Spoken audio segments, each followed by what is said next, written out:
ចាស់និយមនិយាយថាការកោរសក់ទារកពីតូចទៅនៅពេលដែលធំឡើងពួកគេនឹងដុសសក់ក្រាស់តើនេះវាជាការពិតដែរឬទេចំពោះពាក្យទាំងអស់នេះអ្នកគ្រូក៏ធ្លាប់ឮដូចគ្នាចាស់តែងតែនិយាយថានៅពេលដែលទារកនៅតូចយើងកោរសក់គាត់ទៅនៅពេលដែលពួកគាត់ធំឡើងសក់ពួកគាត់នឹងដុសក្រាស់រឹងមាំហើយស្អាតល្អ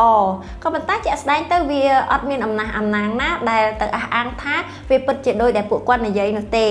ហើយ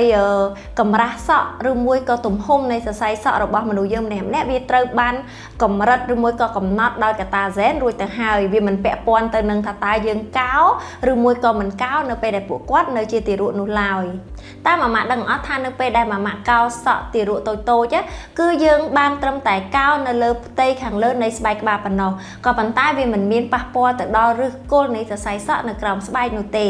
ក៏ប៉ុន្តែពេលខ្លះនៅពេលដែលសក់ដុសមកវិញមើលទៅហាក់ដូចជាក្រាស់ជាងមុនមូលហេតុនោះគឺដោយសារតែគល់សក់ចាស់ហ្នឹងត្រូវបានដុសនៅពន្លកសក់ថ្មីមួយតង់ទៀតពីលើនោះបន្ថែមពីនេះទៅទៀតប្រសិនបើម៉ាម៉ាចង់កោរសក់កូនតូចទោះបីជាគ្មានការហាមឃាត់ណាមួយក៏ដោយក៏ប៉ុន្តែគួរតែប្រុងប្រយ័ត្នពីព្រោះថាស្បែកក្បាលរបស់ក្មេងគឺវានៅខ្ចីអញ្ចឹងហើយអាចបណ្ដាលឲ្យមានបញ្ហាដូចជាស្ងួតស្បែកក្បាលមានបញ្ហាពាក់ព័ន្ធទៅនឹងរលាកគល់រោមឬមួយក៏អាចបណ្ដាលឲ្យរលាកស្បែកក្បាលទៀតផងដូច្នេះអ្នកគ្រូសូមណែនាំថាម៉ាម៉ាអាចត្រឹមតែកាត់តម្រឹមនៅខាងចុងសក់វិញបានហើយដូច្នេះម៉ាម៉ាត្រូវថែរក្សាស្បែកក្បាលក៏ដូចជាសរសៃសក់កូនឲ្យបានល្អ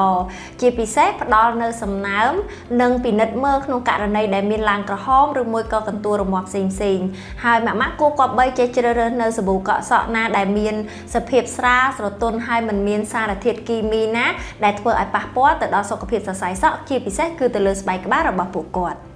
សរុបមកវិញការកោរសក់ទារកមិនអាចធានាបានថាសក់គាត់នឹងដុសក្រាស់ហើយស្អាតរឹងមាំល្អនៅពេលដែលពួកគាត់ធំឡើងនោះទេអញ្ចឹងអ្វីដែលម៉ាម៉ាអាចធ្វើបានគឺអាចជំនួសមកវិញដោយការកាត់តម្រឹមចុងសក់របស់ពួកគាត់និងការថែទាំវិញប្រសើរជាង